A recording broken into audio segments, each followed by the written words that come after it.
नमस्कार विद्यार्थी मित्रांनो. टीईटी फ्रॉड बाबतचं एक महत्वपूर्ण परिपत्रक आपल्या हाती लागलेलं आहे. ते परिपत्रक नेमकं काय आहे मित्रांनो? कुठलाही गैरप्रकार किंवा तुमच्या अंगावर कुठली चारित्र्य पडताळणीची टेस्ट असताना कुठलीही केस वगैरे कारवाई झाली तर नोकरीपासून मुकावं लागतं. विद्यार्थी मित्रांनो, याच्यातून दिसून येतं 3.5% रिझल्ट लागणारी टीईटी असते. साधारण 3.5% सर्वाधिक मागच्या 2021 मध्ये रिझल्ट लागलेला आहे. परीक्षेसाठी कुठलीही अडचण असेल, कुठलीही म्हणतोय, व्यवस्थितरित्या तयारी करा. आणि विद्यार्थी मित्रांनो, येत्या आगामी काळामध्ये टीईटी सारख्या परीक्षा पास करायचे, टीईटी, सीटीईटी कुठली तरी परीक्षा आपल्याला पास करायची हे डोक्यात ठेवा. तरच आगामी काळामध्ये नवीन विद्यार्थ्यांना चांगल्या प्रकारच्या संधी उपलब्ध होणार आहेत. इतर परीक्षेच्या तुलनेमध्ये जर बघितलं, टीईटीचं कॉम्पिटिशन खूप कमी आहे. आपले ऑनलाईन क्लास सुद्धा आहेत मित्रांनो, तुम्ही क्लासला जॉईन करू शकता. 9665484048 म्हणजे सर्व विषयाच्या नोट्स सहित महाराष्ट्रातील 1 नंबरचा 100% गॅरंटी पासची असणारा आपलाच क्लास आहे. रेकॉर्ड प्लस नोट्स असतील, क्वेश्चन पेपर अनालाइज असेल, PYQ क्वेश्चन तुम्हाला घेतले जातात. म्हणजे लाईव्ह क्लास रेकॉर्डिंग सुद्धा भेटणार आहे, त्यासोबत नोट्स सुद्धा आणि PYQ सुद्धा. अगदीच मित्रांनो कमीत कमी फीस आकारलेली आहे, कारण बऱ्याच दिवसापासून अभियोग्यताधारक बेरोजगार असल्यामुळे विद्यार्थ्यांना कमीत कमी फीस आकारून विद्यार्थ्यांना मार्गदर्शन केलं जातं. साधारण 2-3 महिने अगोदर आलात तर मित्रांनो पास होण्याची गॅरंटी सुद्धा तुम्हाला दिली जाणार आहे. कारण विषय काय आहे, 3.5% रिझल्ट लागतोय म्हणजे परीक्षेमध्ये काहीतरी दम आहे मित्रांनो. लक्षात घ्या, आजचं काय अपडेट आहे 17/5/2024 महत्वपूर्ण म्हणजे फ्रॉड लिस्ट मध्ये काय घडामोड झालेली आहे याबद्दल हे सविस्तर पत्रक मी तुम्हाला सांगणार आहे. खऱ्या अर्थाने हे पोलीस आयुक्त कार्यालयाला दिलेलं पत्रक आहे, पण आपल्या हाती लागलेलं आहे. विद्यार्थ्यांना माहिती पोहोचवणं आपलं काम आहे, त्यामुळे आपण ही माहिती पोहोचवत आहोत. नवीन विद्यार्थी पाहत असाल तर विद्यार्थी मित्रांनो, तुम्ही पण अशा काही भानगडीत पडू नका. कायमस्वरूपी आपल्याला शिक्षक भरतीमधून बाद केलं जातं, कारण चारित्र्य पडताळणीमध्ये जर तुम्ही काही आढळून आलं तर मित्रांनो तिथे 100% तुमचा लॉस होत असतो. काय आहे परिपत्रक बघा.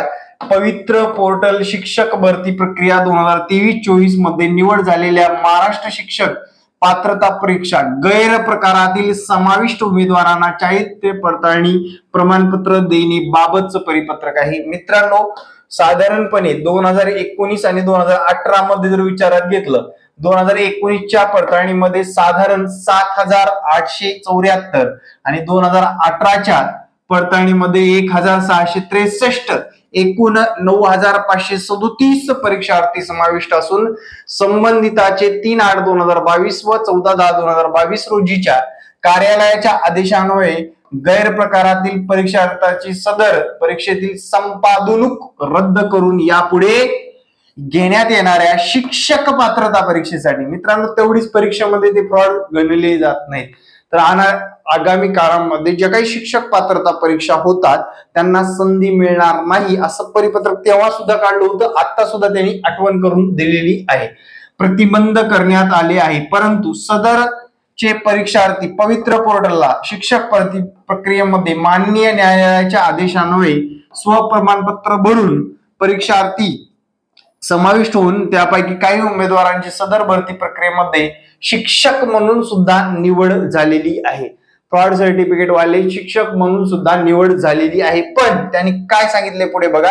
उपरोक्त संदर्भात अन्वये गैरमार्ग अवलंबणाऱ्या संबंधित उमेदवारावर गुन्हे नोंदवून याबाबत शासनाकडून निर्देश प्राप्त झालेले आहे आणि त्याबाबत सायबर गुन्हे शाखा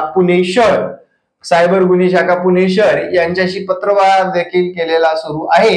या अनुषंगाने या कार्यालयाने संदर्भीय पत्र 3 अन्वये दाखल गुन्ह्यामधील चौकशी पूर्ण होईपर्यंत संबंधितांना चारित्र्य पडताळणीचा अहवाल देण्यात येऊ नये असं सांगितलेलं आहे, असे कळवलेले आहे. मित्रांनो, म्हणजे काय, संबंधित न्यायालयाचा जो काय आदेश येईल भविष्यामध्ये केस टाकलेली आहे त्यांनी त्या न्यायालयाच्या आदेशानुसार त्यांच्यावर गुन्हे दाखल केले जाणार आहेत.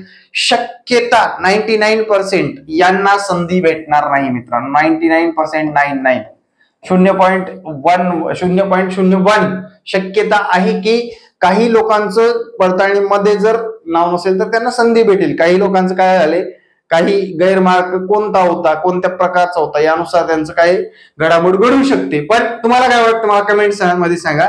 या लोकांना संधी मिळाली पाहिजे का, याबद्दल मला कमेंट मध्ये तुमचं मत मांडायचं आहे.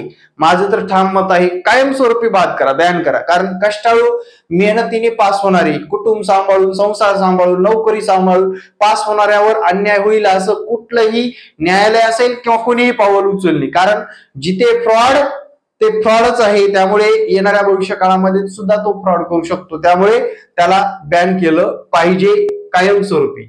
तथापि मित्रांनो काय म्हटलंय बघा, तथापि चारित्र्य पडताळणी प्रमाणपत्र देण्याचा अधिकार हा पोलिसांचा असून त्यास अनुसरून पुढील प्रमाणे खुलासा करण्यात येत आहे.